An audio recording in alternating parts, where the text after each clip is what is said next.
When I married Daniel 5 years ago, I knew he had a teenage daughter, Lily, from his first marriage. She was polite at first, but as our relationship grew, her attitude toward me changed. Every time Daniel wasn't around, she'd make snide remarks, calling me a gold digger, or saying I'd stolen her dad. I tried to ignore it, thinking she'd come around. But I was wrong. One evening, Daniel came home with a storm on his face. He threw my phone onto the couch and yelled, "Who's Mark?" I blinked, confused. Mark was a client from my real estate work, someone I'd been helping buy a home. Before I could explain, he shoved his phone at me. On it was a screenshot messages between me and Mark that looked intimate. But I hadn't written them. "You've been cheating on me," he said, his voice trembling. I tried to explain, but Lily came out from her room, fake tears streaming down her face. "Dad, I didn't want to tell you, but I saw them together." That was the final nail. Daniel told me to leave that night. I packed a bag in silence and left, too hurt to argue. Weeks passed. I moved into a small apartment, heartbroken but determined to move on. My lawyer, Claire, encouraged me to gather any proof of my innocence before the divorce proceedings. Something in my gut told me Lily had set me up. So I went back to my old email accounts, and after some digging, I found a clue.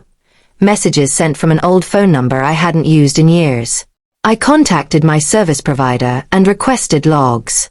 That's when it came out. Lily had spoofed my number and used AI chat screenshots to fake those messages.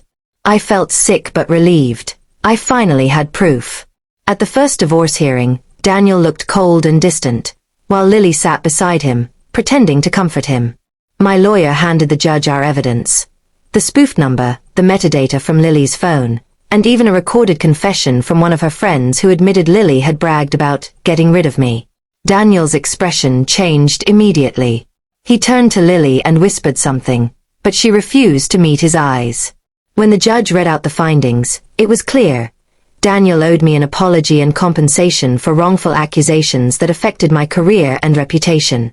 Outside the court, Daniel broke down in tears. "I was a fool," he said. "I let my daughter poison me against you. I didn't say a word." Sometimes, silence hurts more than anger. Later that week, I got a call from a friend who worked at Daniel's company. Apparently, word had spread about the trial, and Lily's lies had caused Daniel's reputation to suffer. He was suspended for bringing personal drama into work.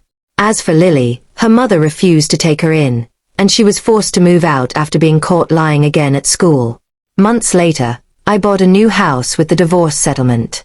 One morning, as I stood on the balcony sipping coffee, I received a text from Daniel. "I wish I'd trusted you." I smiled sadly and deleted it. Karma had already done its work. I didn't need revenge. The truth had set me free, and their own lies had destroyed them far worse than I ever could. ChatGPT can make mistakes. Check important info.